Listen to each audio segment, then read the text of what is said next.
Медиумите не чинат граѓаните нуделе мито, само судиите се честни кога е во прашање корупцијата во правосудството. Ова можеме да го заклучиме кога ги слушаме зборовите на првиот човек на Скопскиот кривичен суд Иван Джолев. Во еден вид исповед на јавна дебата во организација на антикорупцијска, тој вели дека граѓани нему лично му нуделе мито за да се завршила некоја работа, а спомени дека медиумите биле виновни за лошата перцепција дека судството било корумпирано. Не можете само да протежирате дека се корумпирани функционерите, а граѓаните не се корумпирани.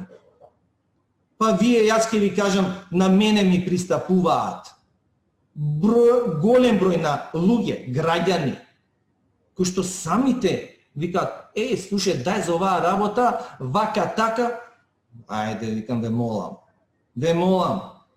Меѓутоа, така размислува нашиот граѓанин, дека он за нешто треба да дае, ајде да бидам благ, бакшиш.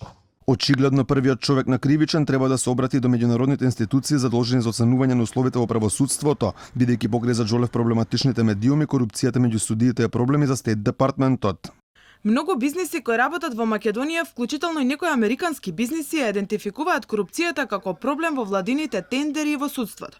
Ниту една локална фирма или непрофитна група не обезбедува услуги за проверка на потенцијални локални партнери за инвестиции. Покрај Стейт департментот, корупцијата во правосудството е потенцирана како рак рана и во извештаите на Греко, Европската комисија и сите други угледни меѓународни институции. Она што е плюс проблем е што граѓаните најмала доверба имаат токму во правосудството, што покажуваат анкетите, а за овој проблем говореше и првиот човек на антикорупцијска Билјана Ивановска.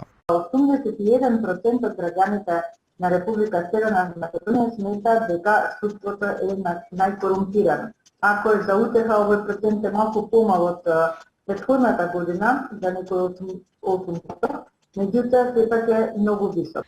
Состојбата во правосудството може да биде сериозна пречка за Македонија на патот кон Европската унија, ако се знае дека тоа е една од клучните точки за напредокот во евроинтеграциите.